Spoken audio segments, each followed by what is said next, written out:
Maybe feeling bad, but this will make you feel better that if you're feeling pretty lousy, you're not alone, because a lot of people have not had a good night's sleep, and there are lots and lots of reasons. Yeah, there's a new survey out. 1 in 8 people feel tired all the time, with parents of younger children feeling more exhausted than any other group. This is a YouGov poll that has come out. Well, let's now speak to an expert on all of this. Dr Lindsay Browning is going to give us the reasons why all this should be, because, Lindsay, good morning to you. The NHS even recognise the word TAT, T-A-T-T, tired all the time. Definitely. It's a huge problem. So many people are not getting enough sleep, or they're not prioritising it, or when they do try to go to sleep, they just can't because they're struggling to sleep because of stresses, all sorts of pressures. So this study tells me something that I'm experiencing all the time when I'm helping people with their sleep. You know, when I talk to people about this and you say, you know, how did you sleep last night, which is a question we often ask people working in this building. But a lot of people would say, I just couldn't switch off. I couldn't switch off. My mind comes alive at night, and you sort of curse yourself because you tend to think more at night. Why do we tend to think more at night when we're lying there? Why are we so active? Sure. Well, it makes sense because during the day, often we're really busy. We've got, social engagements, work, kids, family, everything. We're just too busy during the day to stop for a second to think about anything that's on our mind. And then when you go to bed, you turn the lights off, you're in the dark, suddenly you've got all that room in your brain that is filled, and suddenly your brain starts to think about all these things it hasn't had a moment to think about during the day. So a couple of ways you can deal with that are to make time during the day to do that thinking, so that it's not just all stored up and waiting for at night, but also to do things like relaxation strategies, distractions, so that you can fill your mind with positive, relaxing things instead of all of those worries and anxieties when you're trying to sleep. See, I've been an insomniac all my life, started in childhood, around 12 years old, very young. I even had to get prescription sleeping pills when I was at school. And it's something that I've become very aware of, and I work hard to try and make sure I switch my brain off. But do you think, we're ignoring it at our peril as a society? It's almost becoming a sleep epidemic, or lack of sleep, that, we're all walking around suffering the consequences. Yeah, because as I understand it, Lindsay, sleep is part of the body's way of cleansing. It's like a second liver. It sort of cleanses, it processes all the thoughts that you were talking about and what Isabel was talking about there. So if we're not getting it, we're in trouble.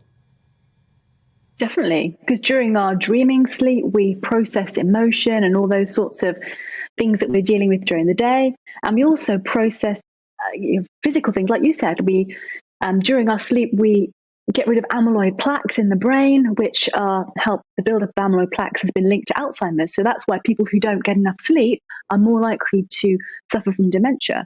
So, like I said, life has got so many stresses, and the trouble with the last couple of years and the changes that we've all faced with the coronavirus is there's a complete change in our lifestyle. People are working from home more. They're not leaving the house. They're constantly thinking about work, even when they're at home. So then it's hard to switch that off when you go to bed because it's just all there. And people aren't making time to sleep. Doctor, can I ask you, is it a good thing to give into it? Because Isabel and I, again, would chat about this. So if you do shift work, awful. I mean, our empathy, our sympathy to you, whatever your shift work is. But do you give into it? Like, so say, for instance, you feel tired. Should you then sleep, whether it's 2 o'clock in the afternoon, whether it's 6 o'clock at night, whatever? Do you give into that, or do you try and build in a pattern or a structure? That's a great question. So when people are working shifts, it doesn't really matter when you get the sleep, as long as you get it. We don't have to sleep in one solid block. People think that you have to sleep for a 7-8 hour block. That's not true. You can sleep for 3-4 hours at the start of the day, get some stuff done, and then have another 3-4 hours sleep later on. That worked really well with shifts. It's just about getting the right amount of sleep. But if you're struggling to fall asleep at night because you can't switch your brain off, you're really struggling to sleep, then naps in the afternoon can be counterproductive. But if you're not sleeping enough at night because you're just too busy and you're just got so many responsibilities, then an afternoon nap is a great way of catching up on that sleep and reducing that tiredness. They're tired all the time that they're talking about in this survey. Yeah, you say that naps can be a game changer and can be the way forward. But, from my perspective, if I have a nap after doing an early shift, I feel nauseous, hungover, I've got headaches, I'm foggy. I feel worse than when I went to sleep. So I'm inclined to try and push through. We've got small kids as well, and play it that way. But, that's not always the best advice. I'm intrigued to know what your thoughts are. Sure. Well, naps, so we have these things called sleep cycles. So about every hour and a half, we'll go through a full sleep cycle. And we have a sort of light sleep, then deep sleep, and then dreaming sleep. And if you wake up from a nap and you're in deep sleep, so about an hour's worth of nap, then you'll probably find yourself waking up from deep sleep and you'll feel groggy and you'll have those symptoms of feeling sluggish. So it's a really good idea if you're going to have a nap to limit it to about 20, 30 minutes so you don't get into that deep sleep part that's going to make you feel groggy. Or have a really long nap of an hour and a half and have a full sleep cycle, helping you feel really refreshed. So it could be that your nap timing isn't giving you the benefits that you need. See, I can just hear the whole newsroom. They're making notes. Yes. What do we do? Yep, okay, got that. But, Doctor, fascinating talking to you. We could talk to you all day. Maybe we'll have you back again because, as you say, it affects everybody, no matter what race, religion, creed, colour, background, sex you are. It affects absolutely everybody. We've all got to do it, and some of us aren't doing it enough or with quality.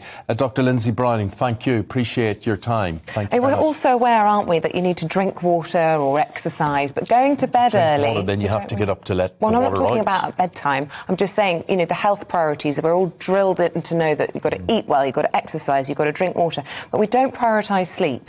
So perhaps that's something that we need to start But you see, the doing. other thing is, if you decide to have a nap or do something because you're feeling weary, and you shouldn't have that guilt about feeling weary, because you can see here it just affects everybody. Because you go to sleep and try and catch up on your sleep, it doesn't mean that the world comes to an end. You still get deliveries at the front door. You still get, phone calls from the bank, work calls. Yeah. All sorts of things. Kids, as you say, children, they ruin everything. They do. Children come in and they just ruin your life. No.